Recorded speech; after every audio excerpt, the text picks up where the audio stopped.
السلام عليكم ورحمة الله وبركاته. waxaan aad ugu anigoo magacaygu yahay Cabdisamed Axmed Maxamuud ku magac dheer Cabdisamed Chaglo ahna baleeyaradii magacaranaysa ka qayb galayay championka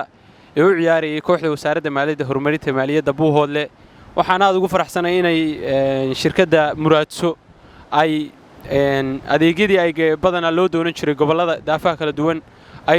inoogu keentay xarun cusub inooga furtay magaalada Berbera haddana ay nagu soo booqatay xeebtii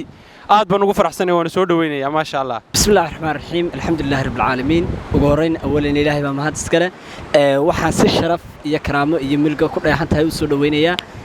kulay caasimadii gobolka saaxil caasimad baan oranaynaa waxa marba ku soo kobcaya dhankii bulshada oo marba horumar kala duwan keenaysa maanta waxa la yiri war yaa iskeenay war Muraasa iskeentay maanta gobolkii timi waan u hambalyeynaya waxaan leeyahay bahweynta reer saaxil rag iyo haween iyo caruur iyo dhalaanba inay soo wada dhaweeyaan Muraadso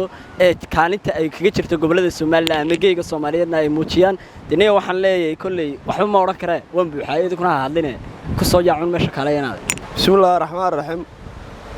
kulay shirkaddan Muraadso waan maqalay xogeeda oo ku soo dhaweynaa gobolka Saaxil gaar ahaan magaalada Berbera oo maanta nagu soo booqatay badaba talaale aad iyo aad baan u soo dhaweynaa shirkadda Muraadso rahmaanir rahiim bulshooyinka ku nool gobolka Saaxil iyo degmadiisa Berbera waxaan leenahay shirkaddii Muraadso oo ku shaqeysa hab online ah laydin furay waxa weeye adeeg kasta oo aad rabtaan de waxa laydinku keenay fadhiga reer Berbera waxaan leenahay de shirkadda si wacan uga adeegta annagu socotaanu ku nahay magaalada kubad baa nuu nimiyay de magaalada Muraadso waxaan leenahay gobolkii Sool la taga hadii Ilaahay yiraahdo assalaamu calaykum rahmaan rahiim maanta waxaan joognaa gobolka Saaxil xeebtii Berbera oo anaga laftirkeeda ku cusub inkastoo aan ku cusub anaga laftirkeeda gobolka Sool ka nimi Muraadsana uu maanta yimi magaalada Berbera insha Allah waxaan rajaynayaa hore u socdo magaaladeena uu tago Muraadso la saanood insha Allah ku soo dhaweynaa anana